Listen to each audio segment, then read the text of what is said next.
tudo bem com vocês? Você está com Marta Pinto, no Cristão Bem Resolvido. E hoje temos aqui o privilégio de receber alguém que eu tenho muito carinho, uma pessoa muito especial.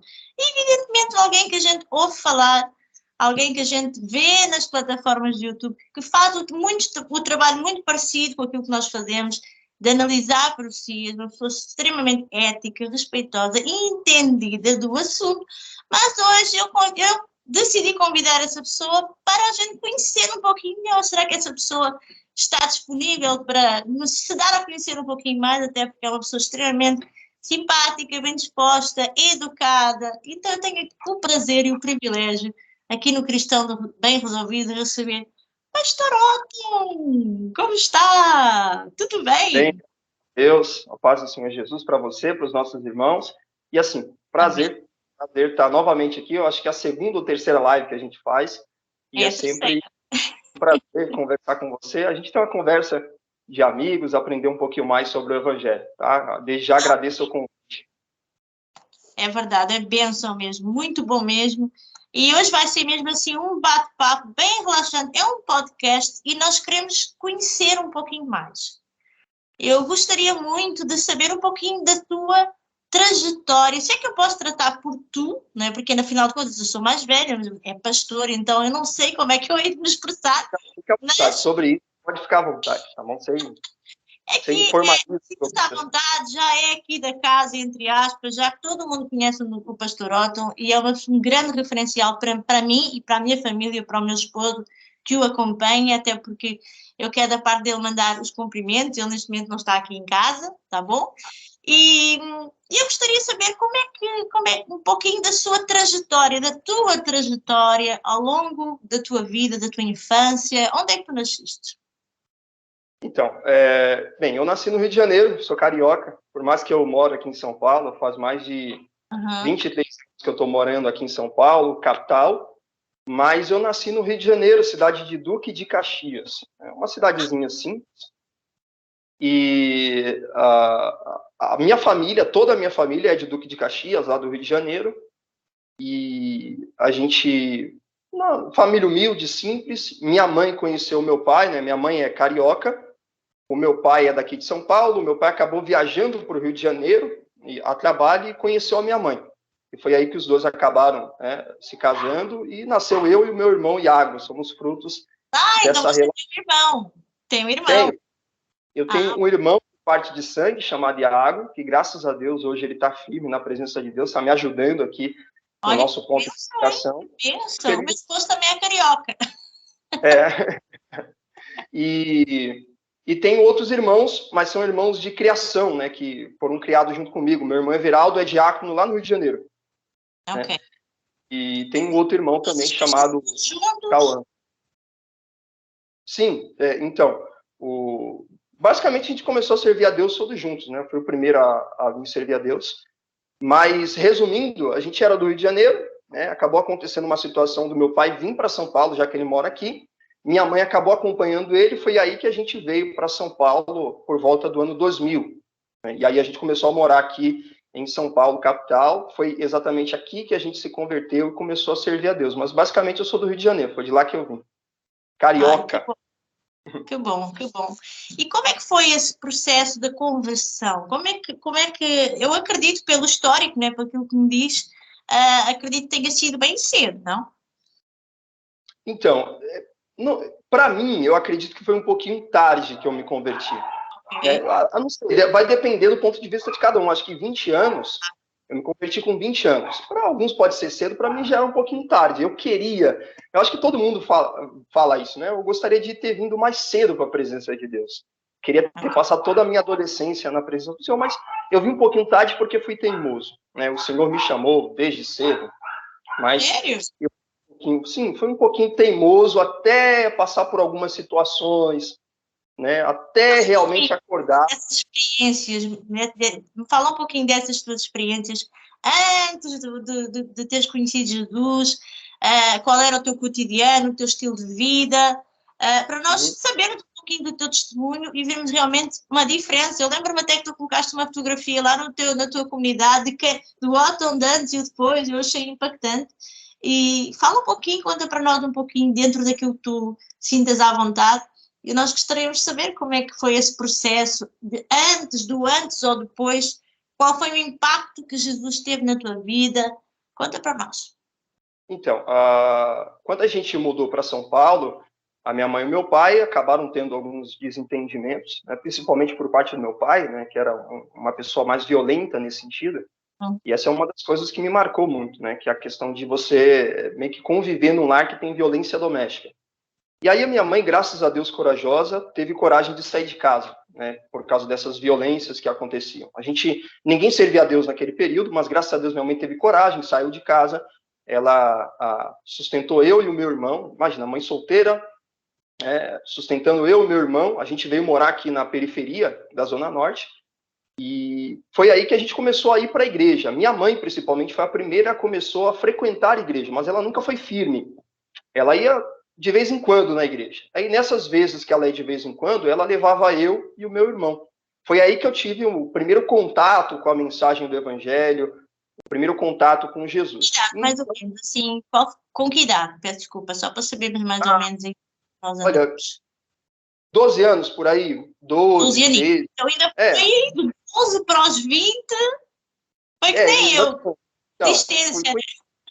fui resistente. Você vê que, por exemplo, com 12 anos ia para a igreja, com 15, foi todo esse tempo aí, desde que a gente veio para São Paulo, eu fui meio resistente, mas Deus me chamou desde cedo.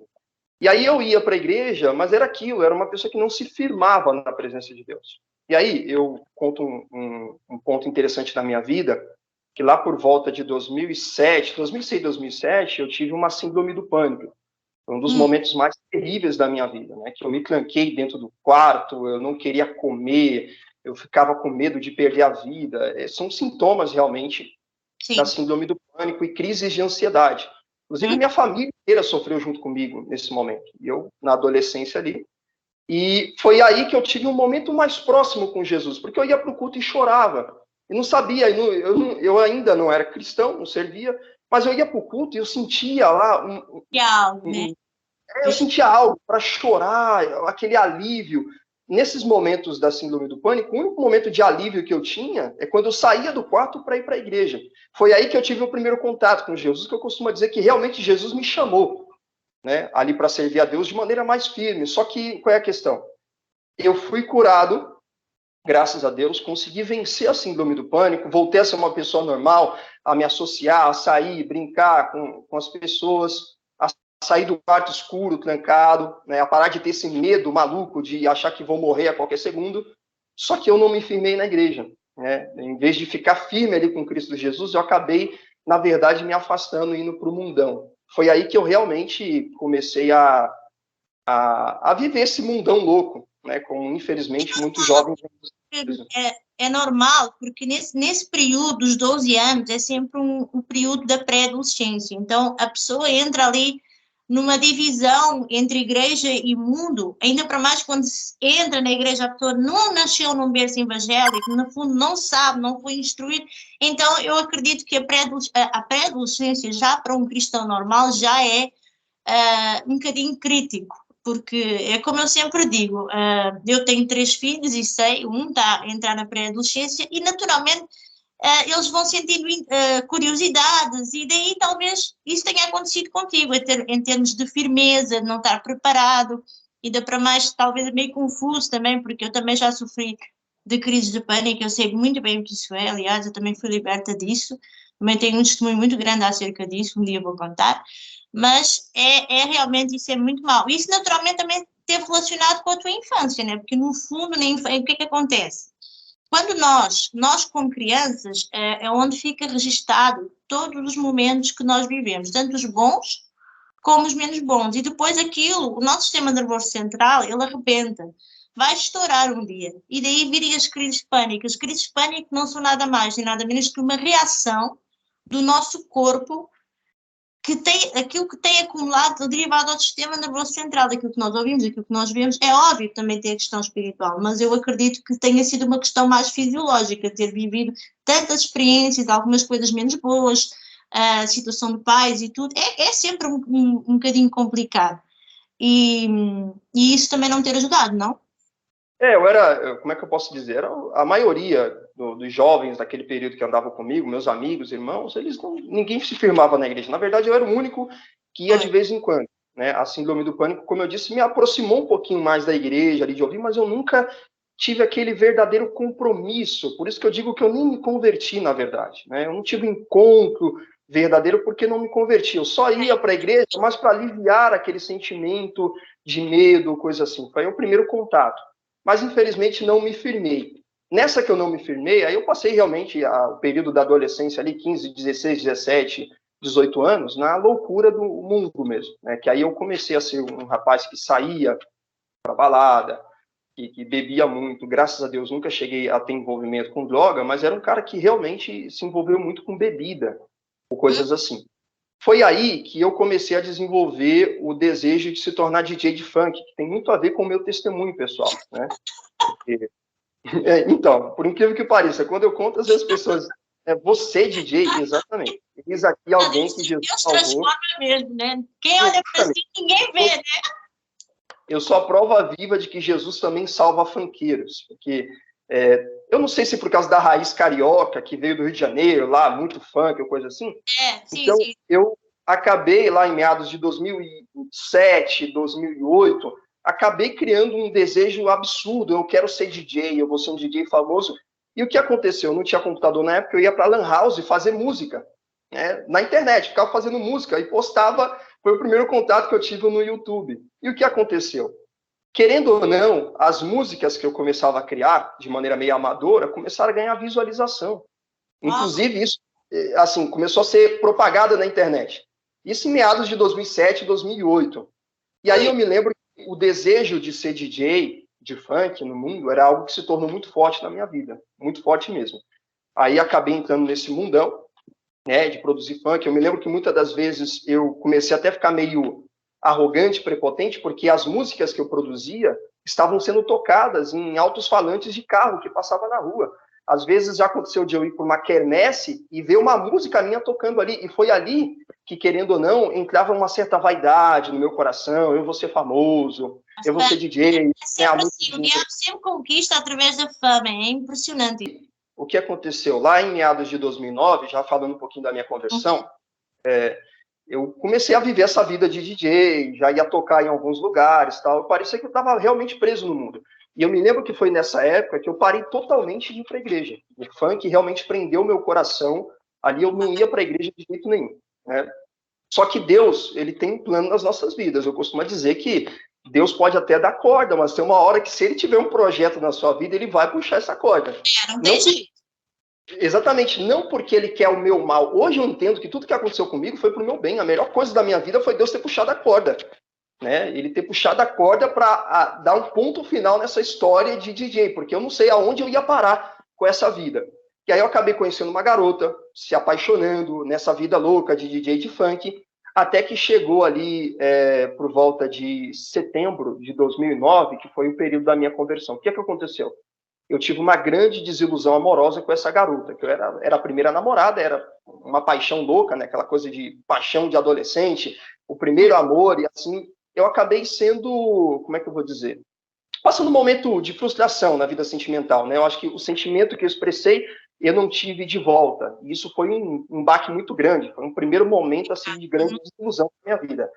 Foi aí, querida irmã Marta, nesse momento de ser DJ, que eu percebi que tudo isso era uma ilusão, porque eu comecei a sofrer, comecei a chorar, comecei a ver, nossa, como eu fui bobo de entregar o meu coração e não ter resultado. E foi nesse momento que o Espírito Santo começou a trabalhar no meu coração e falar comigo, o que adianta ser DJ? Saudades? Sentiu saudades? Exatamente. Daquele assim, lugar, daquela paz. Por mais que eu nunca me firmei... Peço desculpa, mesmo que a gente não tenha assentado assim Jesus, mas há sempre ali algo que mexe connosco e que fica sempre aquele cheirinho da saudade. Isso aconteceu comigo. Isso aconteceu comigo, daí eu estar a perguntar. Exatamente. Então, eu conhecia o caminho da igreja, conhecia ali para onde ir e tive, como eu disse, o primeiro contato com Jesus. Então, nessa época de sofrimento na vida sentimental, foi aí que eu comecei a ser tratado pelo Espírito Santo, a ser chamado por ele, olha, se firma na igreja, Jesus tem algo novo para a sua vida, Jesus tem algo diferente. Foi exatamente nesse momento de sofrimento que eu acabei me convertendo na presença de Cristo. E eu não me esqueço hoje, o dia que eu me converti de verdade para mim, um grande dia que me marcou, foi numa quinta-feira do mês de setembro de 2009. Eu fui para um culto, um amigo me convidou para o culto, estava no auge do sofrimento ali, da vida sentimental, da desilusão, e o que aconteceu? Eu fui para o culto e a pregadora falava assim, pregou sobre o prato de lentilha de Jacó e Esaú. Falou, você vai trocar a primogenitura por um prato de lentilha. E eu não conhecia muito a palavra, mas o Espírito Santo falou comigo, olha, você precisa abandonar o mundo, precisa abandonar essa história de ser DJ, porque Deus tem uma primogenitura, ele tem algo grande para você, e você está trocando isso por um prato de lentilha. E foi exatamente ali que, aos prantos, chorando, eu fui na frente do altar e entreguei a minha vida para Jesus. E, graças a Deus, daquela quinta-feira em diante, eu abandonei totalmente a vida de DJ de funk, a vida do mundo. Inclusive, eu fui chamado de louco por alguns amigos, que, na verdade, não são amigos. Eu ia perguntar isso, porque quando a gente se converte, quando a gente se entrega mesmo, até porque quando a gente está no início, a gente vive aquele período do primeiro amor, né? A gente fica fanáticos. Isso aconteceu comigo. Eu vivi, porque eu converti-me num retiro, na verdade. Foi aí que eu entreguei a minha vida para Jesus, foi aí que eu abandonei o cigarro, e foi assim um impacto na minha vida.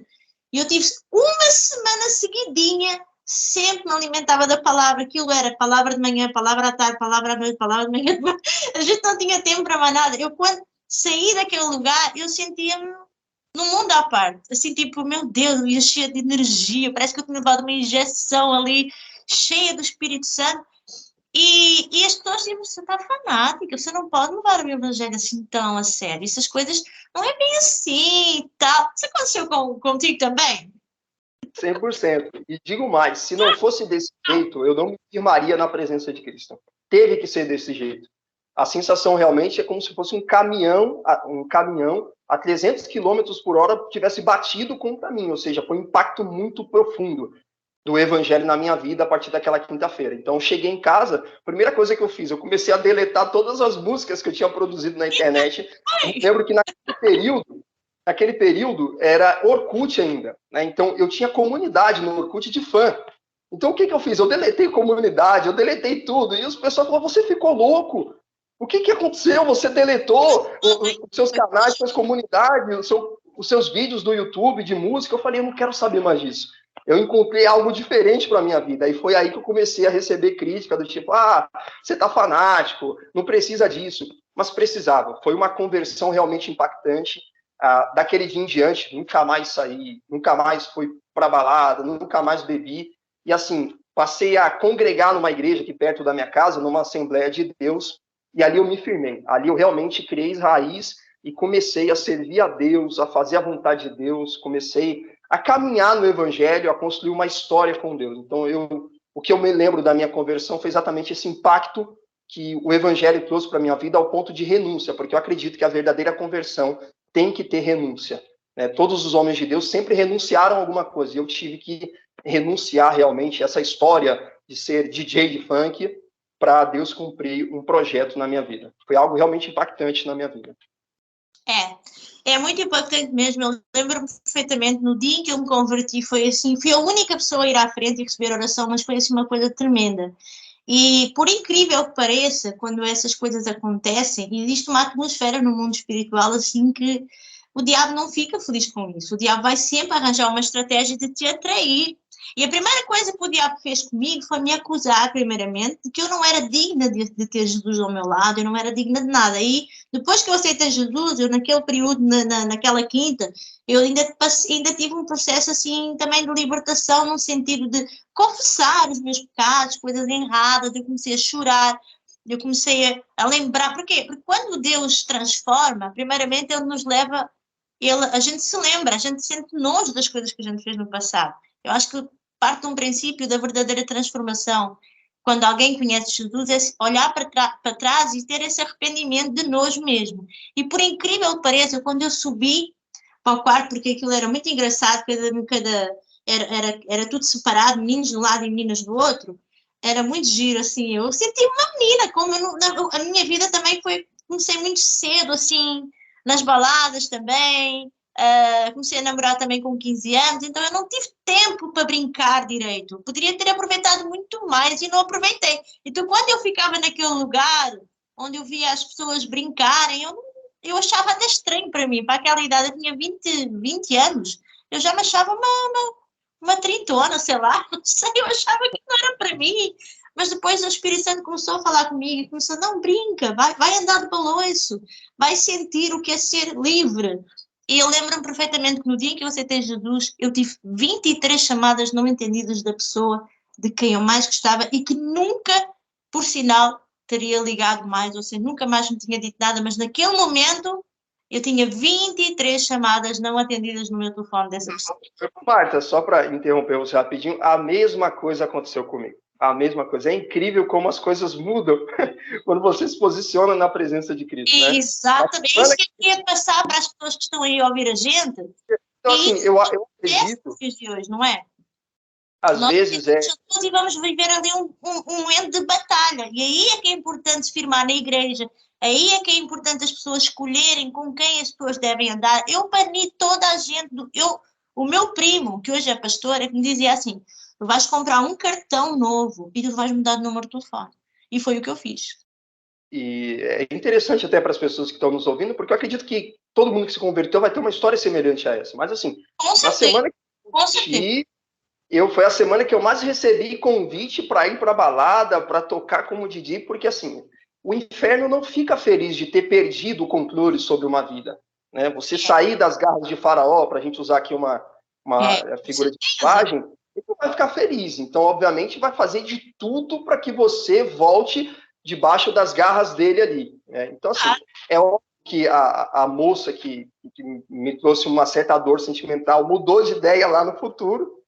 Tudo isso que eu passei, eu entendo que foi um grande plano de Deus para me trazer para a presença dele. Porque eu vou ser sincero, irmã Marta, eu acredito que se a minha vida tivesse dado certo, se tudo tivesse dado certo, se eu tivesse me tornado um grande DJ ou coisa assim, talvez eu não estaria aqui tendo essa conversa com você. Possivelmente não. Eu não tenho dúvidas disso.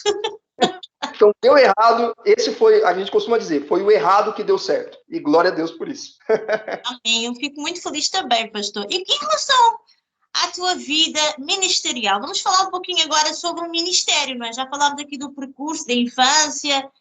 Quando é que você começou a ter o chamado pastoral? Porque assim, nós não estamos aqui por acaso. O Senhor nos escolhe desde o ventre da nossa mãe para um propósito. Nós não estamos aqui à toa. Todos nós temos uma missão a cumprir aqui na Terra, não é? Você chegou a receber alguma profecia muito antes do teu ministério começar a desenvolver? Conta para nós.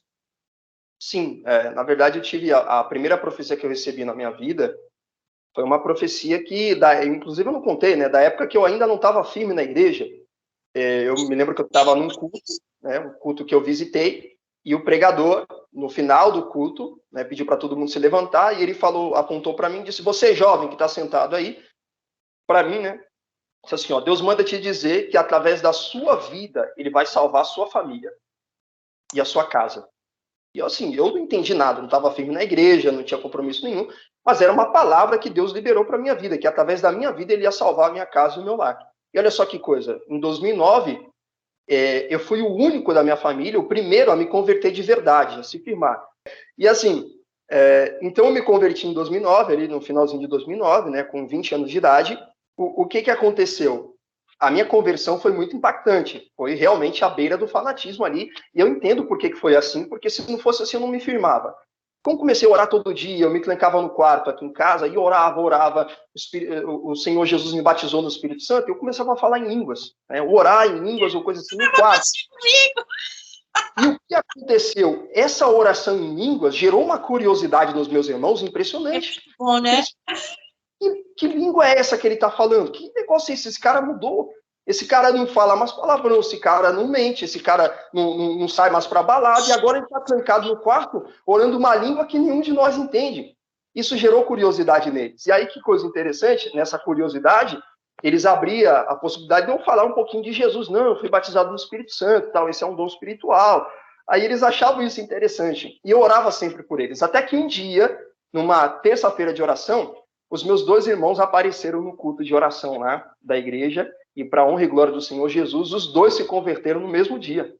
Começaram a servir a Deus. E aí, a minha casa, aí se converteu eu, os meus 2 irmãos, e a gente começou a orar nessa casa, era só oração. Porque era 3 novo convertido e a minha mãe ainda não. A minha mãe foi a mais resistente para se converter. Mas graças a Deus, depois de 3, 4 meses, que os meus irmãos e eu já éramos ali firmes na presença de Cristo, a minha mãe, num culto no lar, acabou também se entregando para Jesus e graças a Deus a promessa se cumpriu. Realmente toda a minha família passou a servir a Deus exatamente como foi profetizado. Então isso tem muito a ver com o período de conversão. Existe o dom de profecia, então há aqui uma prova de que existem profetas, pessoas que têm o dom de profecia e que profetizam e as profecias se cumprem. Mas a maioria delas não é na internet, não concorda comigo? Sem dúvida alguma, é verdade. Inclusive tem pessoas que, por acompanhar o meu trabalho no Alton React, talvez acham que eu seja um cara meio incrédulo, que não acredita. Na verdade, as pessoas não têm noção de que eu não só creio, como eu tenho o dom de profecia, como eu entrego a profecia e como eu também sou testemunha viva de diversas profecias que se cumpriram. Então, eu acredito realmente. O que muitas das vezes me leva a combater as falsas profecias é a minha indignação com o uso errado do dom de profecia ou com o uso farsante do dom de profecia. Mas, sem dúvida alguma, eu acredito, porque há provas vivas na minha vida de que esse dom é verdadeiro, né? Sem dúvida alguma. Então, isso tem muito a ver com o período ministerial, respondendo a pergunta que você fez, né? Foi aí que eu comecei a me firmar na igreja. O primeiro passo foi se tornar obreiro. O pastor da igreja viu que eu estava muito impactado com o desejo de fazer a obra, e ele me convidou para ser obreiro nessa Assembleia de Deus. E ali eu comecei a dar os primeiros passos ministeriais, né? E foi muito rápido. Por exemplo, 4 meses depois que eu me converti, acho que 2, 3 meses depois, eu fui batizado com o Espírito Santo. 4 meses depois, eu já estava como obreiro. 6 meses depois, eu acho que 6 meses depois que eu me converti, já veio a grande responsabilidade ministerial que tem a ver com o meu chamado. O pastor da igreja, aconteceu lá um escândalo envolvendo o líder da mocidade. O pastor da igreja viu que eu já tinha uma certa estrutura, já estava lendo Bíblia, buscando a presença de Deus, era um dos obreiros mais engajados da igreja. Ele falou: vou te dar uma responsabilidade. Aconteceu um escândalo na mocidade, eu acredito que você é a pessoa mais preparada para liderar essa mocidade. E ele me colocou a primeira responsabilidade ministerial, que era liderar a mocidade. Naquela época, a mocidade era mais de 50 jovens. E foi o primeiro passo de liderança na minha vida. E aí eu me vi ali, com 6 meses, já firme, empolgado, fazendo a obra. Eu já estava liderando um grupo de jovens dentro da igreja, com 50 jovens. Foi o primeiro grande desafio ministerial e uma escola para a minha vida, porque me ensinou muito, muito mesmo, me ensinou a ser líder ali. Com certeza, claro que sim. Até porque tudo isso é um aprendizado, porque quando Deus tem coisas grandes para a nossa vida, a gente vamos ter que passar por etapas, não é? E tudo isso está relacionado com... A gente nunca pode subir degraus de uma vez, não vale a pena, a gente tem que começar do baixo. Mas o que é que acelerou tanto o processo? Porque há muitas pessoas que estão sempre no mesmo lugar. Eu sei porquê, mas eu vou propositar essa pergunta para que muitas pessoas entendam a tua experiência. Há pessoas que estão na igreja, porque eu estou na igreja há tanto tempo e eu nunca tive a oportunidade. Isso e aquilo. Será que isto tem a ver com o posicionamento, o nosso posicionamento dentro da igreja, como pessoas responsáveis, submissas às autoridades instruídas por Deus, porque a palavra do Senhor também nos orienta a isso. Nós devemos ser pessoas submissas aos nossos pastores, dentro do padrão, desde que esteja de acordo com a palavra de Deus, não seja nada contra, evidentemente, mas o que é que acelerou tanto o teu processo? Terá sido a tua busca e o teu pastor viu isso e com certeza com o discernimento ter apostado na pessoa que realmente lhe trazia segurança por conta do teu testemunho, do teu caráter, porque há pessoas que não têm um caráter, sempre vão ter que formar um caráter, como é óbvio, mas há pessoas mais fáceis do que outras. Então, dá aí a tua opinião, qual é, não sei se entendeu a minha pergunta, mas a minha pergunta é, o que é que acelerou o processo? Porque há muitas pessoas que demoram mais tempo do que outras, não é? Então explica para nós, para a gente aprender um pouquinho mais acerca disso. Eu acredito que o que mais acelerou o processo foi entender o meu chamado desde cedo. Desde cedo eu entendi o meu chamado. E uma das coisas mais importantes, eu me comprometi 100% com Cristo e com o Evangelho. Então, existem pessoas que se entregam 80%. E 80% não é suficiente. Eu tenho certeza absoluta que o que acelerou todo o processo de eu me converter e de eu me tornar pastor com 24 anos, tão cedo assim no Evangelho, é que eu me entreguei totalmente, de corpo, alma e espírito. Eu entrei de cabeça, ou seja, eu não entrei brincando, né? Ou eu não... Deixa eu melhorar isso. Eu não entrei 95%, eu me entreguei 100%. Inclusive, como eu disse, isso me rendeu algumas críticas de fanatismo. Mas eu realmente estava totalmente submerso na vontade de cumprir o chamado de Deus. Então, o Senhor, nas orações, foi abrindo o meu entendimento. Eu acredito que com 1 ano de igreja firme, eu já sabia que eu seria pastor. Então, assim, eu acelerei o processo. Foi com 1 ano de igreja, então eu já tinha a convicção de que acabou para mim o mundo. Não tem meio termo. Eu já sabia que eu tinha um chamado pastoral, dada a intensidade da minha entrega para Deus e para minha entrega. A minha vida era quarto de oração, a minha vida era a Bíblia, a minha vida era 100% Cristo Jesus e uma entrega verdadeira. Então, isso acelerou muito o processo. Se eu não me engano, com 1 ano de igreja, já tinha lido a Bíblia inteira, a primeira vez inteira, já tinha lido a Bíblia inteira, já tinha começado a comprar os primeiros livros para ler, ou seja, foi uma conversão que realmente eu me entreguei de verdade e isso acelerou o processo. Por quê? Como eu disse, aproximadamente ali com 6 meses já convertido, com 4 meses já era obreiro, com 6 meses já era líder, e passou 1 ano e pouco, o pastor já me separou como diácono na igreja. Então já fui crescendo ministerialmente e eu já tinha a noção de que mais cedo ou mais tarde, sem pressa, eu seria separado da pastor porque já ardia uma chamada no meu coração.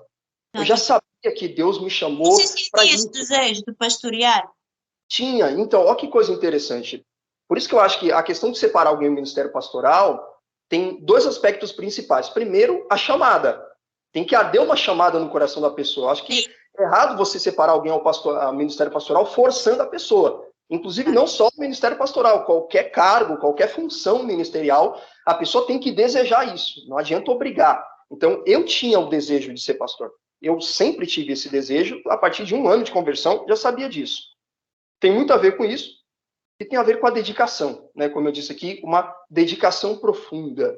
Eu comecei a me dedicar e foi crescendo degrau por degrau. E assim, passei por diversas experiências, né? Até chegar ao momento em que o pastor entendeu, olha, primeiro eu fui obreiro, fui líder da mocidade, depois fui diácono, de diácono eu fui para evangelista, aí depois um tempo como evangelista, ajudando o pastor, de liderança da mocidade, eu passei para a liderança da evangelização, era o líder do evangelismo na igreja, eu cuidava do grupo de evangelismo, passei um bom tempo como evangelista, aí já estava pregando fora, coisa assim, acabei adquirindo bastante experiência ministerial, passando por lutas que todo mundo passa, lutas dentro do ministério, fora do ministério.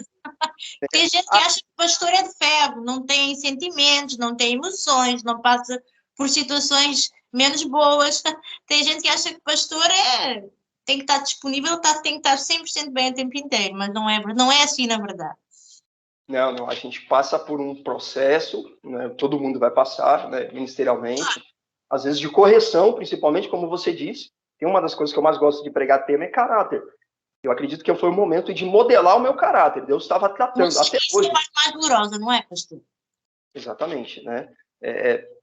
Moldar a nossa humildade. Já teve muitos momentos na minha vida que Deus teve que me abater, e hoje eu entendo por quê. Teve momentos ministeriais que eu estava pregando, assim, Deus estava me usando, o nariz empinou, sabe? Eu já estou pregando, isso, aquilo, e Deus me abateu. São fases, não é? São fases. São fases, exatamente. E eu agradeço a Deus por cada correção que Ele fez na minha vida, porque isso foi moldando o caráter, foi ensinando a gente a ser mais humilde, mais sincero, né, na presença de Deus. E assim, para poder... E uma das coisas que assim, eu sempre coloquei na minha mente, eu não posso dar escândalo, porque escândalo vai marcar o meu ministério. Uma das coisas que eu mais me alegro é olhar é uma linha de pensamento de uma pessoa de caráter e com muita responsabilidade. Porque nem toda a gente tem essa linha de pensamento. Uma das coisas...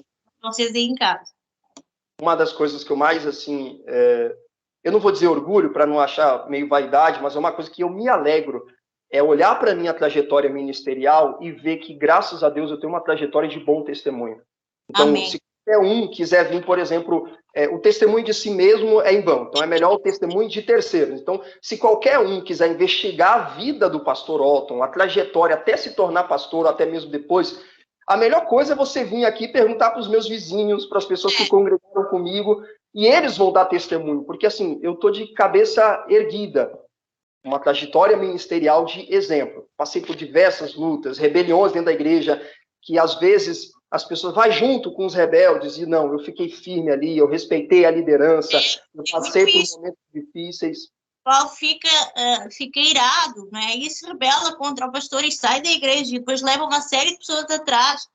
Assim, né? Isso você já deve saber como é que funciona, não é? Como é que é a vida pastoral, pastor? Como é que é liderar uma igreja? Como é que é ser pastor? Fala para o povo aí, para o povo saber. Eu particularmente sei, porque eu não tenho experiência na área, mas eu tenho pessoas, familiares, que vivem lado a lado comigo e eu acompanho muito o ministério deles. E eu sei que não é fácil. Não é fácil. Não é nada fácil. Então, assim, falando um pouquinho sobre a vida ministerial, a dificuldade, é por isso que eu acho interessante o processo, né, que a gente falou. Eu me converti, tive todo o processo, um tempo ali para ser separado do ministério pastoral, uma conversão profunda, e em meados ali de 2013, por aí, eu acho que 2013, 2014, no finalzinho ali de 2013, o pastor da igreja, depois de 4 anos ali firme, ele me separou do ministério pastoral. Isso depois que eu casei, eu conheci a minha esposa Andressa, acabei casando, passou um tempo, experiência, ele me separou do ministério pastoral com 25 anos de idade. Né? Aliás, com 24 anos de idade. Então, assim, querendo ou não, com 24 anos de idade, você não tem tanta experiência, né, ou coisa assim, para ser um pastor. Eu sei que tem gente que foi separado do ministério pastoral mais cedo do que isso, mas para mim, com 24 anos, eu não tinha tanta experiência. Mas eu já ainda foi novo, é normal, não é muito comum. Geralmente é um pouco mais tarde, geralmente. Mas tem a ver com a dedicação da pessoa também. Por isso que o pastor, ele foi bem criterioso comigo, ele foi me preparando, foi vendo que fui passando todo o processo. E por mais que eu tenha sido separado com 24 anos de idade, e obviamente não tenha tanta experiência, eu já tinha um certo histórico ali na presença de Deus, de lutas, de batalhas. Muita coisa do que eu aprendi no ministério pastoral foi realmente depois que eu me tornei pastor. As grandes lutas que eu passei foi depois que eu me tornei pastor mesmo. Porque a primeira grande luta foi assumir a igreja que eu me converti. Aí a responsabilidade é maior. Com certeza, porque assim, eu era o pastor auxiliar. Eu fui separado do ministério pastor, 24 anos ali, meio jovem, um pouquinho de experiência, já tinha lido a Bíblia algumas vezes, tal, mas ainda não tinha toda a experiência. A primeira grande experiência foi o pastor da igreja, teve que viajar e ele deixou eu na responsabilidade da igreja. Foi o primeiro impacto como pastor. Aí eu senti realmente o peso do que é ser um pastor, você lidar com almas, você lidar com vidas, você lidar com personalidades diferentes dentro do âmbito da igreja. Foi a primeira vez que eu tive contato com as contas da igreja também, porque ele colocou na minha responsabilidade ser a pessoa que administra ali financeiramente. E aí eu comecei a passar as primeiras lutas como pastor, né? Até às vezes com um pouquinho de inexperiência, mas fui aprendendo ou coisa assim. Mas fui ganhando experiência. Até que eu passei por um momento ministerial ali, no ministério, isso depois de 2 anos ali como pastor, que eu mudei de igreja, eu mudei de ministério. Né? Foi a primeira vez que eu mudei de ministério, depois que eu me converti. E aí a responsabilidade foi maior, porque eu encontrei um outro pastor, que até hoje é amigo meu, pastor Valmir, que ele me colocou na responsabilidade do ministério aqui da nossa região, do Jardim Peri, onde eu moro. E aí estava precisando de um pastor. Eu saí de uma igreja e eu fui para outra igreja e ele estava precisando de um líder ali. Falou, olha, eu conheço você, conheço o teu histórico, você já está há 2 meses com a gente, 2, 3 meses, eu conheço que você tem um bom testemunho, então eu vou te colocar nessa responsabilidade para pastorear essa igreja. E foi aí que eu realmente pastoreei com maior autonomia, com maior liberdade. Realmente me tornei o pastor titular da igreja, que eu pastoreei por mais de 7, 8 anos aqui no Jardim Peri. E foi aí que realmente as primeiras grandes lutas ministeriais eu passei. E a experiência pastoral, eu aprendi a separar muito a questão do lado familiar, do lado ministerial, né? Você lidar, por exemplo, com questões de resolver conflitos dentro da igreja. A irmã Marta deve ter experiência, com certeza, com isso também. A dificuldade da liderança é lidar com conflitos internos, né?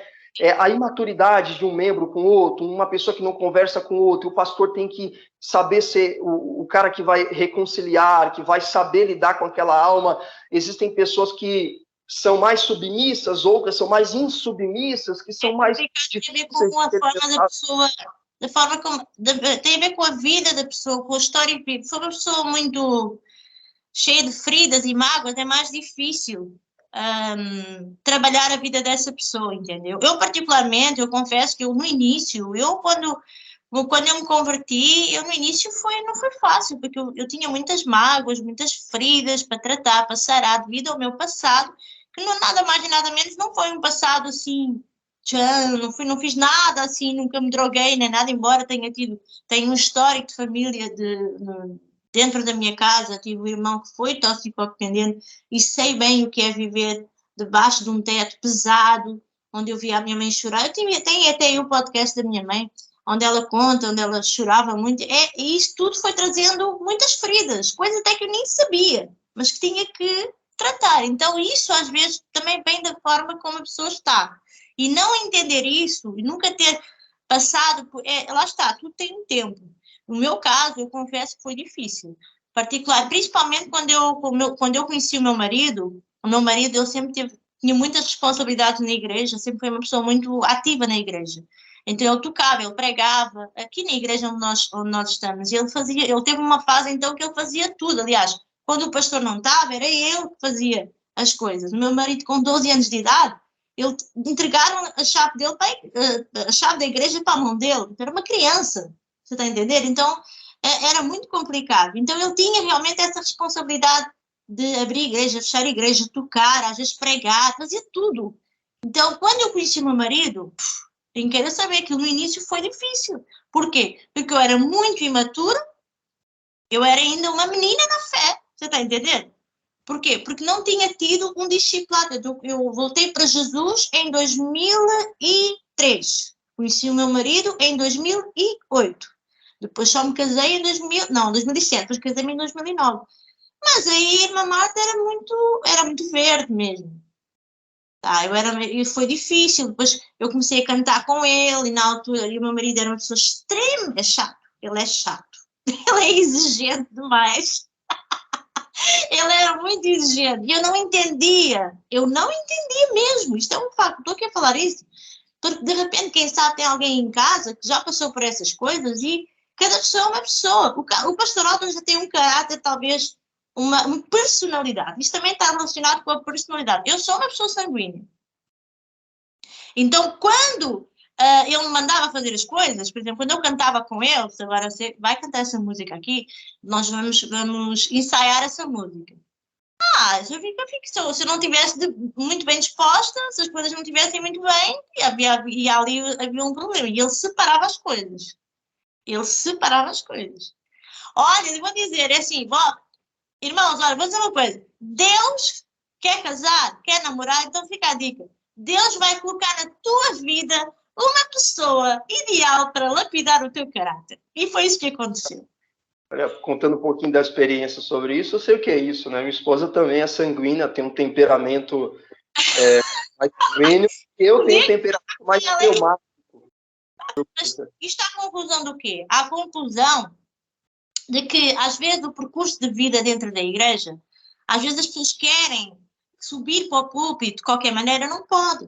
Tem que subir degrau por degrau. A gente vê aqui um histórico de alguém que se submeteu à autoridade e a autoridade reconheceu isso e também não pulou etapas. Ele, como o pastor Otton falou aqui, falou certo, o pastor foi vendo o percurso, foi percebendo que as coisas estavam a caminhar em linha reta e assim se fluiu. E é muito mais rápido se a gente deixar. Às vezes a gente não deixa. Não é assim? Irmã Marta, uma das coisas que eu aprendi na minha trajetória ministerial é que, às vezes, tem coisas que o meu pastor enfrentava, né, o pastor que me separou ao ministério, que eu via ele passar e eu não compreendia. Eu, sinceramente, não entendia algumas atitudes ou coisas assim. Essas coisas eu vim a compreender depois que eu me tornei pastor. Sabe? Algumas atitudes dele, algumas reações dele, porque tem coisa que você tem que viver na experiência para compreender de fato, né?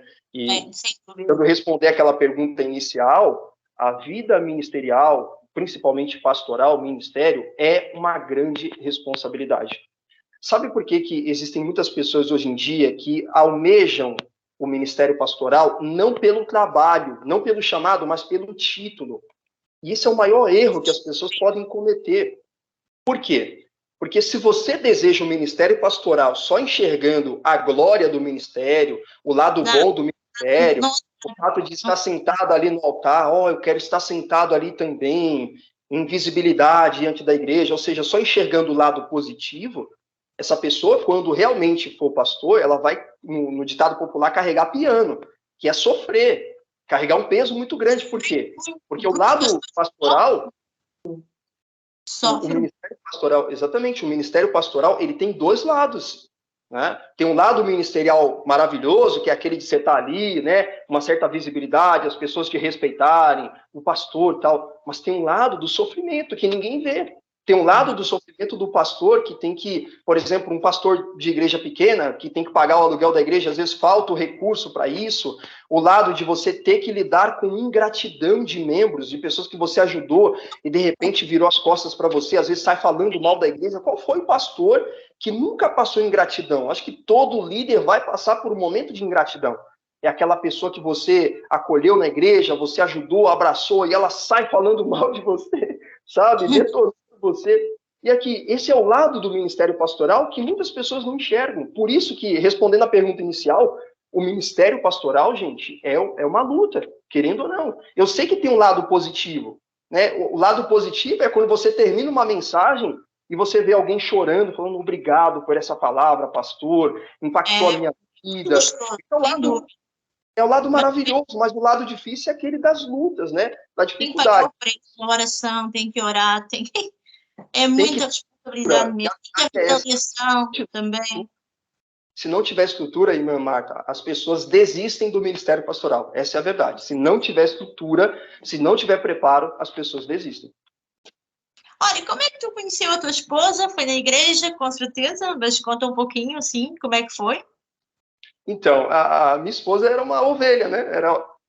Era uma ovelha ali da mocidade. Eu era o líder da mocidade. Lá, tinha lá um brilho lá diferente, né? Destacou lá no ovelha. Mas olha que coisa interessante. Eu nunca enxerguei ela como uma possibilidade de ser a minha amada. Eu era líder da mocidade, né? Estava liderando a mocidade ali, ela fazia parte do grupo. E assim, a verdade é que eu nunca, quando eu me converti, eu não foquei em namoro, eu foquei mais em crescimento espiritual. Então, não tinha olhos para ver quem seria a minha futura amada, coisa assim. Até que Deus foi trabalhando no nosso coração e, de repente, ela começou a dar sinais de que gostava de mim. Sabe aquelas coisas dentro da igreja, né? Olha, fulano de tal gosta de você, né? Fala, é verdade, gosta. Aí, como ela era uma jovem da mocidade, aí eu chamei ela para conversar, eu acabei realmente me interessando por ela, gostando dela, e aí a gente teve uma conversa em que, de fato, acabei me declarando para ela ali na igreja, e aí fiz tudo certinho, né? Para a glória de Deus, o que eu fiz? A primeira coisa que eu fiz é chamar ela para conversar, expressar o meu sentimento por ela e ver que o sentimento que eu tinha por ela era igual, ela também tinha o mesmo sentimento por mim. Então a gente falou, vamos fazer tudo certinho. Aí a gente chegou, chamou o pastor da igreja e falou, eu estou tendo um sentimento por ela, tal, isso aquilo. Como é que é? Assim, o segundo passo foi chamar os pais dela. Aí eu chamei os pais dela, o pai dela, a mãe dela, o pastor da igreja, sentou todo mundo ali e a gente conversou. E aí a gente oficializou, não um namoro, a gente oficializou um período de oração. A gente falou, vamos tirar um período de oração para ver se realmente é de Deus. O pai dela era um pouquinho ciumento ali, porque era filha única, né? Aquela joia preciosa do papai. Vai primeiro, então. Exatamente. E aí, tudo bem, aceitaram, a gente teve um período de oração por alguns meses, até que a gente entendeu que o sentimento aumentou um pelo outro. Aí a gente chamou novamente o pastor e falou, vamos oficializar o nosso namoro. E aí a gente começou a namorar. A minha esposa Andresa, ela, graças a Deus, é uma pessoa que eu conheci na igreja, firme, uma pessoa mais dedicada ao louvor, enquanto eu sou mais dedicado à palavra, ou seja, combinou ali, e a gente começou a ter um período muito sério de namoro, e assim, foi um período tão curto de namoro que a gente já começou a noivar. Namoramos por 3, 4 meses, e noivamos mais 5. E aí a gente casou num período menos de um ano, a gente já oficializou o nosso casamento, né? Mas foi um período muito interessante, foi um período de conhecimento, né? Ela me conheceu e eu conheci ela. Um dos pontos principais que eu falava para mim eu quero uma pessoa firme na presença de Cristo, e uma das coisas que eu costumo até falar com a minha esposa até hoje, o mais impactante para mim foi o caráter dela. Sem dúvida alguma, uma das coisas que eu mais olhei na minha esposa foi o caráter. Não foi nem um talento, sabe? Mas foi o caráter. A maneira como ela trata a mãe dela, a maneira como ela trata o pai dela. Ela também olhou bastante em a questão do caráter. Isso reflete muito, é verdade, isso reflete muito a forma de como aquela se vai tratar a ti e vice-versa, não é? Quando a forma como nós tratamos... É verdade. O pai e a mãe, futuramente, vai ser a maneira como vai tratar você no casamento. Porque, de fato, a gente conhece a pessoa 100% depois que casa, né? Sim, isso, a pessoa só conhece realmente mesmo a certeza quando casa, mas isso que você falou aí são sinais positivos da forma como nós tratamos os nossos pais. Isso vai refletir muito a forma como eu vou tratar o meu parceiro e assim sucessivamente. Portanto, eu acho que isso é um sinal muito, muito positivo. Perfeito. Inclusive, eu até aconselho as pessoas a tomarem bastante cuidado com casar com base em profecia, por exemplo, em revelação. Eu acho que os melhores sinais para você saber quem é a pessoa de Deus para sua vida não é propriamente uma revelação de A nem de B, não menosprezando, mas principalmente a observação do testemunho e do caráter daquela pessoa, né? Principalmente isso foram os pontos principais de confirmação para mim, para que para que eu casasse com a Andressa, e graças a Deus, né, a gente está casado até hoje. Ela eu sou o primeiro namorado da vida dela, e assim, é uma coisa que a gente... Parabéns, hein? Como eu vim do mundo, então ela não foi a minha primeira namorada, mas realmente foi... Para ti ali, ó, o pacote ali completo, não vinha agora ali. Só fosse... Assim, eu pedi. Foi do jeito que eu pedi para o Senhor, assim, o primeiro namorado, apaixonada por mim, eu sou apaixonado por ela, a gente já está há mais de 10 anos de casamento. Assim, tivemos dificuldades, eu acho que não existe casamento perfeito, existe casamento que vai se aperfeiçoando conforme o tempo. Como a gente casou jovem, cedo, né? Ela casou com 18, ela casou com 19 anos, eu casei com 22. Então, assim, a gente era muito jovem ainda, mas a gente foi aprendendo, o amor supera todas as coisas, as dificuldades, e graças a Deus a gente está firme até hoje, fazendo a obra dos filhos, tá? Então, se Deus quiser, vai chegar, se Deus quiser. A gente está se preparando para isso, vai chegar aos nossos filhos, até porque, olha, as duas sogras cobram muito, tanto a minha sogra como a sogra da minha esposa estão cobrando a gente para os netinhos aí, né? Ela falou, toda vez que a gente da nossa sogra... Jesus, eu tenho a certeza que eles vão chegar muito em breve. Eles não, um de cada vez, hein? Pelo amor de Deus. Se for gêmeos, meu Deus do céu, aí eu vou ter que dobrar a minha oração. Eu brinco com ela sobre essa questão de gêmeo, porque ela fala, eu só quero ter um filho, ou coisa assim. Eu falei, você quer ter um filho? Cuidado, hein? Deus pode mandar uns gêmeos logo de uma vez aí, já para colocar a gente na prova. Aí ela dá risada. Aí a mulher que vai ter não vai traumatizar a moça, por favor. Pastor, qual é a tua missão aqui no YouTube? Para terminar aqui, qual é a tua missão aqui no YouTube? O que é que impulsionou e agora nesta trajetória nova, não é, de pastorear a igreja própria, não é? Nós já sabemos disso e eu fiquei muito feliz, mas relativamente ao YouTube eu vejo muito poucos pastores fazer aquilo que você faz, como e fazer esses reatos de profecias. Há muitas pessoas que não olham, e nós já falámos sobre isso noutros vídeos, não é? Que há muitas pessoas que têm uma certa dificuldade em visualizar isso como uma coisa muito positiva, mas isso também parte de um princípio, tem a ver com a forma de como nós fazemos as coisas, e quanto a isso eu tenho a certeza que o faz muito bem, e eu tenho aprendido muito consigo relativamente a isso, a ser respeitosa, ética. Nós temos que, a palavra do Senhor diz que nós devemos imitar, o apóstolo Paulo fala que sede meus imitadores como eu sou de Cristo. Então eu vejo assim, se eu imitar o meu irmão as coisas boas, eu estou a cumprir a palavra de Deus.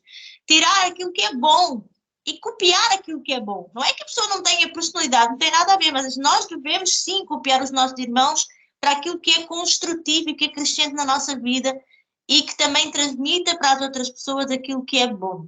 Agora a pergunta é, qual é a tua missão aqui no YouTube? O que é que realmente incomodou? Porque o canal no início era de testemunhos, mas depois mudou. O que é que incomodou? E também acerca da política, né? Porque agora temos um outro canal sobre política. Qual é essa missão? Fala um pouquinho sobre essa missão, muito resumidamente. Então, primeiro, eu comecei no YouTube, nunca foi a minha, para ser sincero, você conhece um pouquinho, né, da minha história, mas para os que estão acompanhando, sim, com certeza. Para ser sincero, nunca foi a minha intenção gravar vídeos de refutação a quem quer que seja na internet. A princípio, eu comecei a gravar vídeo lá em 2017 no YouTube. Tá? E a princípio, era gravar vídeos do quê? São vídeos de react a testemunho, que edifica a vida, que não teria a ver com conteúdo de combate, com conteúdo de confronto nesse sentido. Então, era um conteúdo que a maioria dos evangélicos iria abraçar, porque eu não confronto ninguém, eu não refuto ninguém, eu não lido com pessoas que têm um sentimento mais idólatra para alguém, então seria um conteúdo mais tranquilo, vamos dizer assim. Só que, ao decorrer do tempo, Deus foi me levando para esse lado de avaliar a profecia, foi algo muito natural.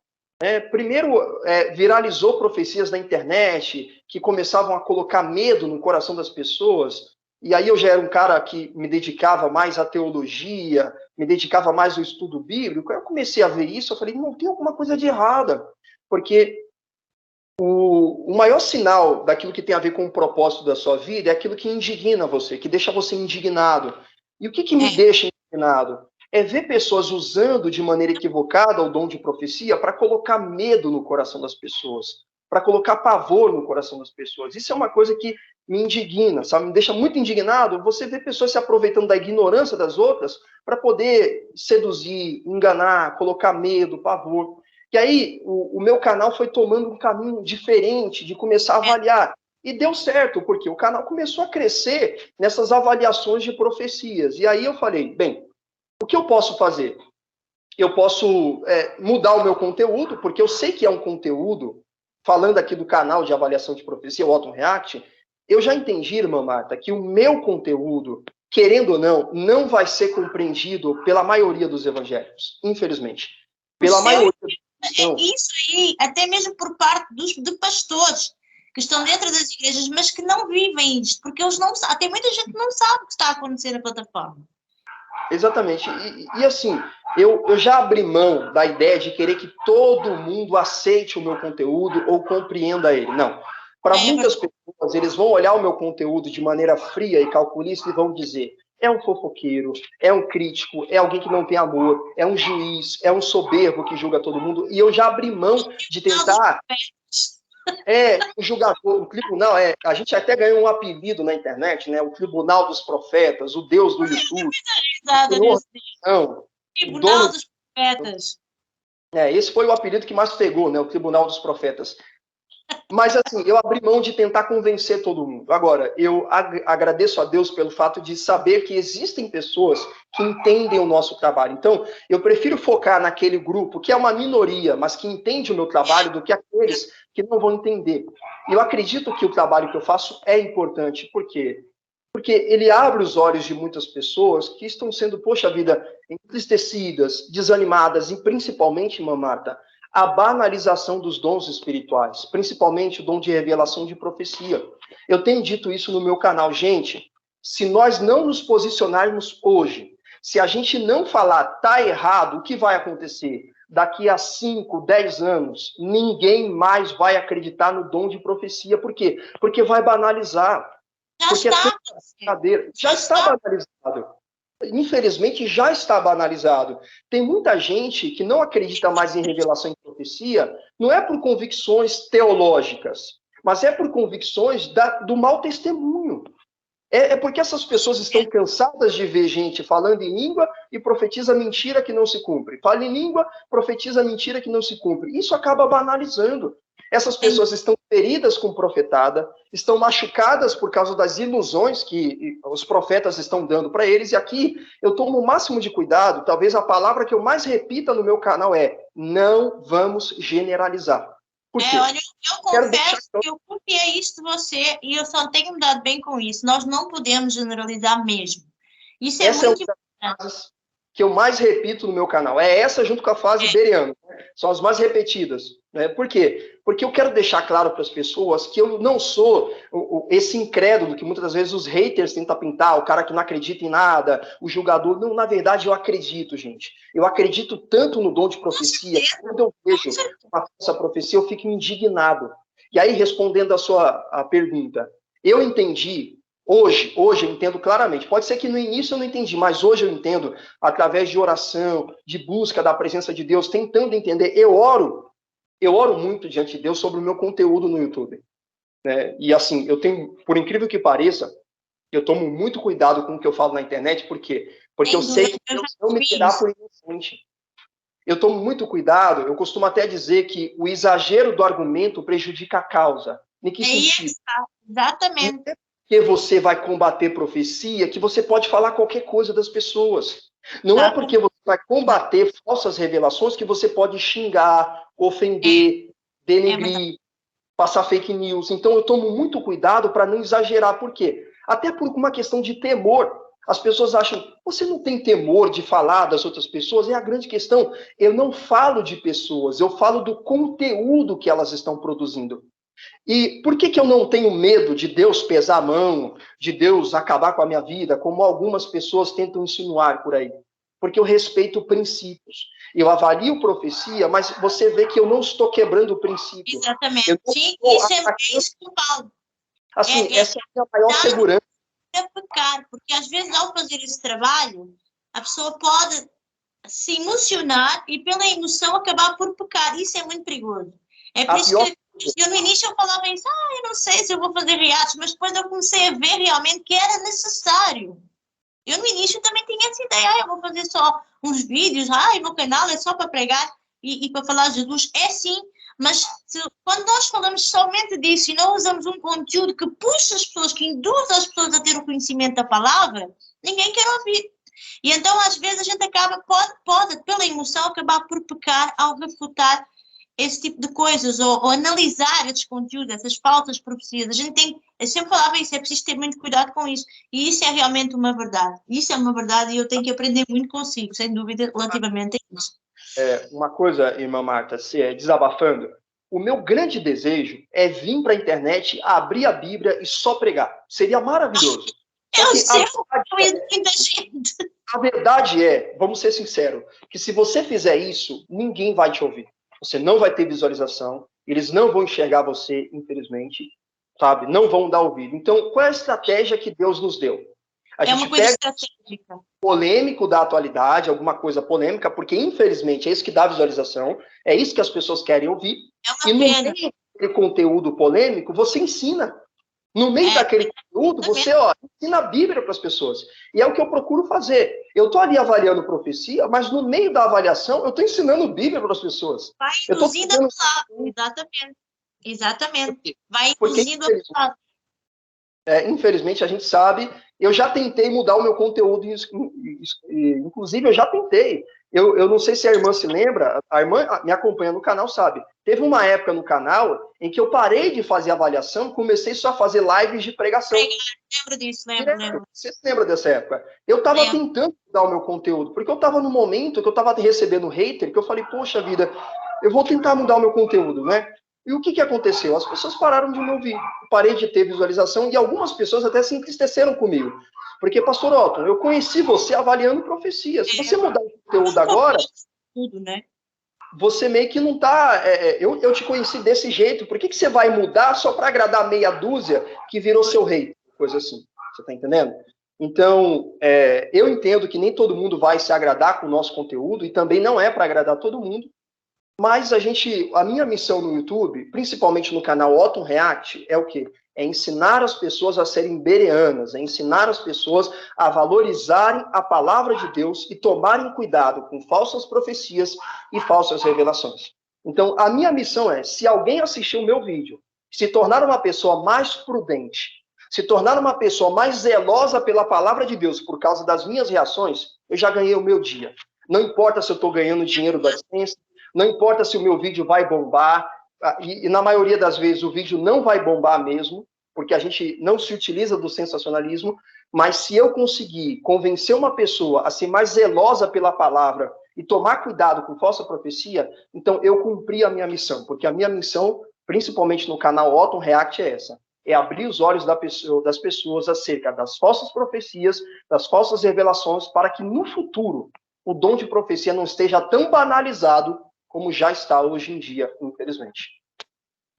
Exatamente. E o mesmo diz do canal da política, não é? É não induzir as pessoas ao fanatismo na área da política, que infelizmente nós temos acompanhado aqui em Portugal algumas coisas menos agradáveis e no Brasil, com essa confusão, essa invasão toda, e é lamentável mesmo. É lamentável. Exatamente. Então, o canal da política foi uma ideia baseada exatamente nisso. É algo que eu via, me indignava, eu vi que alguns cristãos, infelizmente, acabaram se entregando a uma certa idolatria política, ao fanatismo político. Então, o que eu tento ter no canal Otton Política são os exageros. Né? Não é que eu sou contra o cristão ter algum envolvimento com política de maneira moderada, com princípios. O que eu estou tentando combater são os exageros. Né? O exagero do que é o fanatismo, o exagero da idolatria política nesse sentido. Eu acredito que Deus chamou a gente para trabalhar nas áreas mais difíceis, não nas áreas mais fáceis. Então, assim, aonde é que Deus quer me usar? Me leva aonde o Senhor quer me usar nas áreas mais difíceis. Então, assim, se eu estou vendo que muitos dos meus irmãos estão se entregando ao fanatismo político, a intenção do meu canal é abrir os olhos dessas pessoas e, graças a Deus, a gente está tendo uma aceitação muito boa, irmã Marta, no canal Otton Política. E eu fico muito feliz com isso. Tem muita gente que está chegando. Olha que coisa interessante. O canal tem 300 inscritos e a média de visualizações é quase igual ao canal de 150 mil. É o que importa, é o que importa mesmo. Não importa. A gente não pode negociar a palavra. Isso aí é impensável.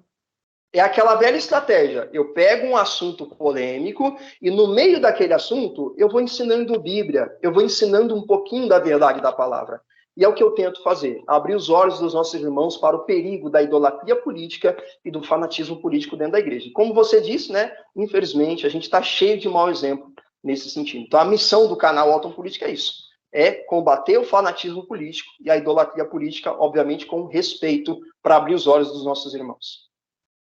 E eu tenho aprendido muito consigo e eu aplico muitas coisas lá aqui no meu canal que tenho aprendido consigo. E tem sido uma bênção, pastor, assim, de verdade, tem sido muito bom mesmo. Eu acredito que todos aqui no YouTube têm essa mesma admiração mesmo pelo teu trabalho, pelo zelo, pelo respeito. Olha, assim, tiro o meu chapéu, tá bom? Tiro mesmo o meu chapéu. Existe alguma coisa que você gostaria de deixar alguma palavra para todos nós aqui no YouTube, para o pessoal lá de casa, aqui das coisas que se passam aqui na plataforma, que palavra você sente dentro de você, no teu coração, sente deixar alguma coisa aqui para nós levarmos connosco e praticarmos e refletirmos, pensarmos? Esteja à vontade. Sem dúvida. Para mim, a palavra que eu deixaria, que está no meu coração, é sejam bereanos. O que isso significa? Baseado em Atos dos Apóstolos, no livro de Atos dos Apóstolos, a igreja de Bereia é uma igreja mais excelente, por quê? Porque ela examinava na Escritura tudo que o apóstolo Paulo pregava. Exatamente. E isso, para eles, um povo excelente. Excelente em que sentido? Porque eles eram zelosos pela palavra de Deus. Uma das coisas que mais me entristece é saber que existem evangélicos que acreditam facilmente em tudo que é dito na internet. Talvez essa seja a minha missão na internet. Porque, por exemplo, se existem pessoas ensinando o erro, ensinando o errado, propagando falsa heresia, pensa comigo, se não tiver ninguém confrontando e mostrando a verdade, vai parecer que essas pessoas estão falando a verdade. Afinal de contas, ninguém está combatendo, ninguém está dizendo, tá errado, gente. E não é que tá errado porque eu estou implicando, tá errado por isso, isso e isso, que mostra a Bíblia. Então, o meu conselho para as pessoas, isso vale para inscritos, para quem tem canal no YouTube, gente, sejam bereanos. Tudo que você ouve na internet, avalia. Inclusive, eu falo lá no meu canal, seja bereano comigo. Não tem essa história de dizer que eu particularmente, tenho uma missão, tenho uma visão aqui na internet. Eu não aceito idolatria com a minha pessoa.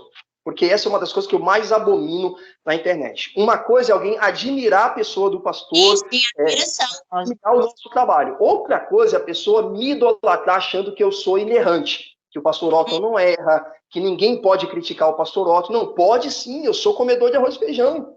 Você pode me criticar, eu posso errar. Então, por isso que eu digo, sejam bereanos. Porque se todos os evangélicos fossem bereanos, não existiria idolatria a profeta, não existiria idolatria a pregadores, a cantores. Se todo mundo fosse bereano, não existiria tanta profetada como existe hoje em dia. Por que existe tanta profetada? Porque a maioria dos evangélicos, não estou generalizando, né, mas boa parte acaba sendo pessoas que não avaliam na Escritura o que está sendo profetizado. E aí é fácil de ser engodado, de ser manipulado. Então, o meu grande recado que eu passo para as pessoas, tanto no canal de política como no canal Otton React, é: povo de Deus, seja bereano. Tudo que você ouve na internet, do seu youtuber preferido, do seu pastor, da sua pastora preferida, do seu pregador, avalia na Bíblia. Por quê? Porque essa pessoa que você admira, ela também pode errar. Ele também pode errar. E aí a importância. No dia que essa pessoa errar, se você for bíblico, você vai saber que ela errou e você não vai compactuar com o erro. Né? Se a pessoa não vai induzir você ao erro.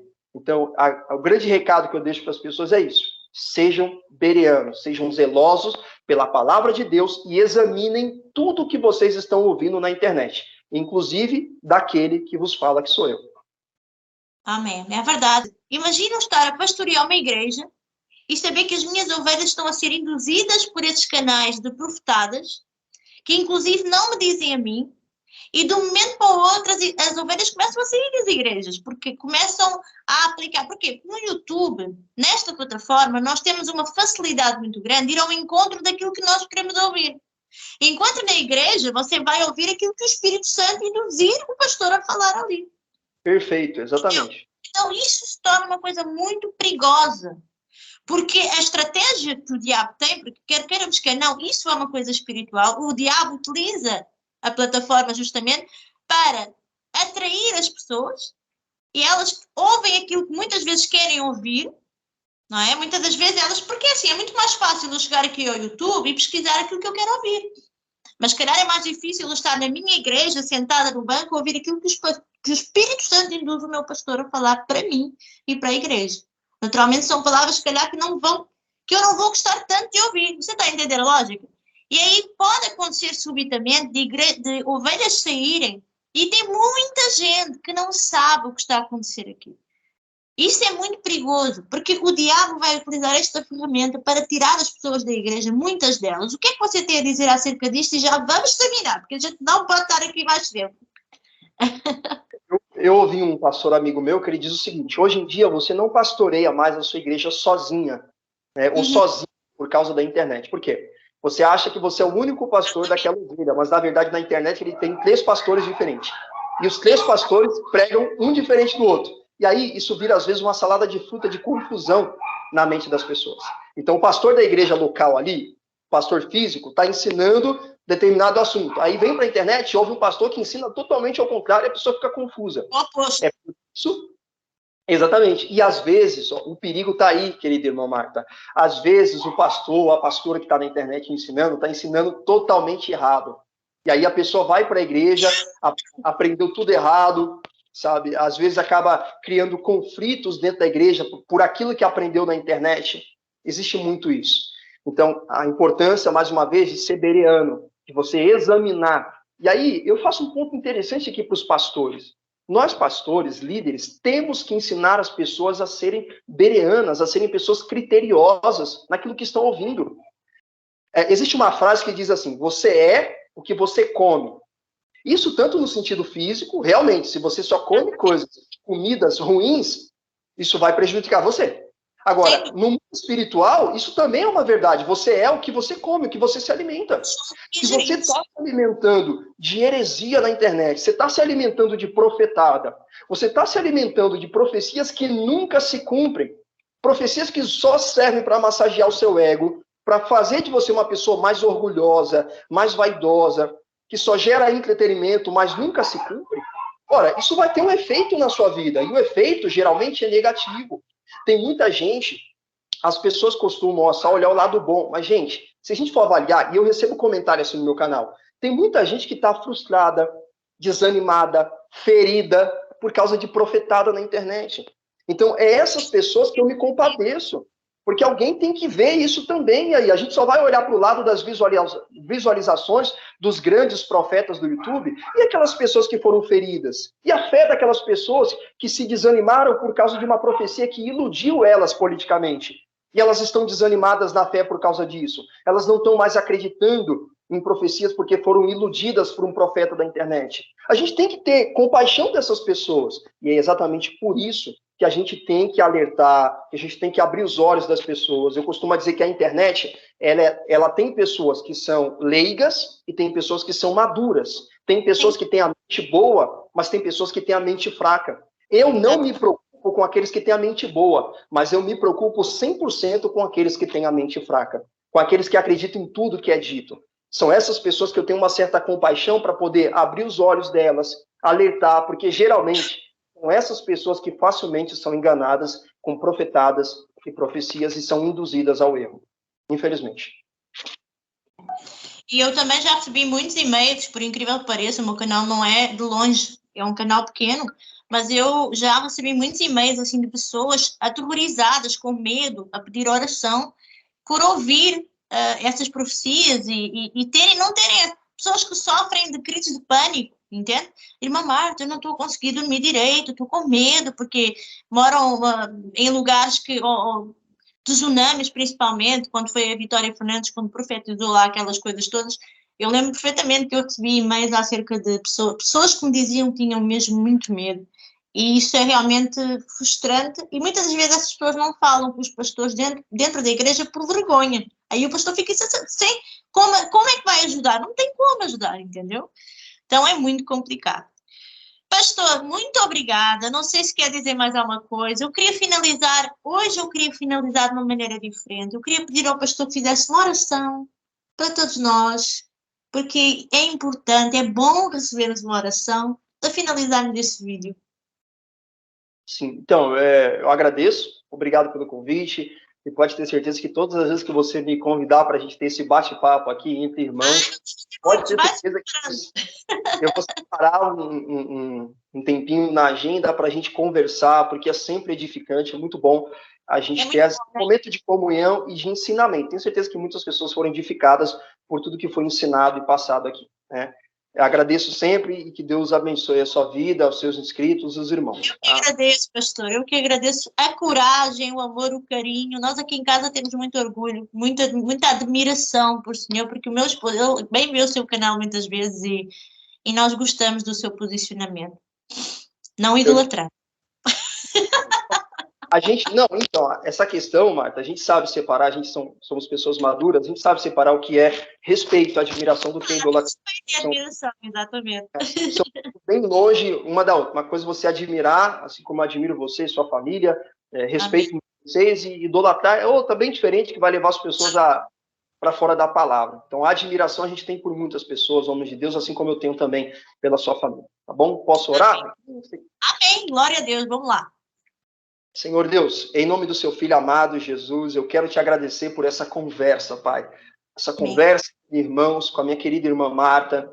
Assim, Amém. Pai, obrigado, Senhor Deus, pela essa ferramenta chamada internet, porque eu sei que existem coisas ruins e negativas aqui, mas também existe muita coisa boa. Essa oportunidade de poder estar conversando com a minha irmã, que fisicamente está tão longe de mim, lá em Portugal, mas graças a Deus em espírito a gente está aqui conversando, tendo esse momento de comunhão, e eu tenho certeza que muitas vidas serão edificadas através desse diálogo, dessa conversa. Eu quero pedir que o Senhor abençoe, Pai, a vida de cada inscrito do canal dela, os inscritos do meu canal que verão esse vídeo, as pessoas da internet que assistirão essa live, assistirão esse vídeo, que o Senhor possa abençoar eles. Nós pedimos que o Senhor ajude a cada um de nós a sermos bereanos, a termos um caráter moldado pelo Senhor para sermos exemplo nessa geração. É o que eu te peço, Senhor. Ajuda-nos a ser bereano e a ter um caráter semelhante ao de Cristo Jesus. Nós te agradecemos por essa conversa em comunhão, em nome de Jesus Cristo. Amém. E graças ao bom Deus. Amém. Glória a Deus, pastor. Que bênção. Olha, eu estou muito feliz. Muito obrigada pelo carinho. E também quero agradecer a todos vocês se conseguirem ficar este timing todo aqui a assistir à nossa conversa, ao nosso bate-papo. Vai ter mais podcasts, vai ter mais pessoas. Já está a enviar pessoas, hein? Está a ser uma bênção. Tenho a certeza, vai ter mais surpresas aí. E é óbvio que o pastor Otton já é cada casa, então a gente vai com certeza, vamos falar sobre muitos temas, caráter. Coloquem aí nos comentários. Deixem like, gente. O YouTube não está a recomendar mais os vídeos. O YouTube não está a recomendar os vídeos, pois não estão a receber notificações. Deixem o like aí, tá bom? Para ajudar, tá bom? Se inscrevam no canal do Pastor Otton, que ele é uma bênção, tem 2 canais. Eu vou deixar aqui na descrição do vídeo, tá bom? Para vocês. E olha, muito obrigada mais uma vez, pastor. Eu estou muito feliz, me sinto muito grata e, acima de tudo, também muito honrada. Muito obrigada. Deus abençoe. Amém. Beijinhos à sua família e beijinho à tua esposa. Tchau, tchau.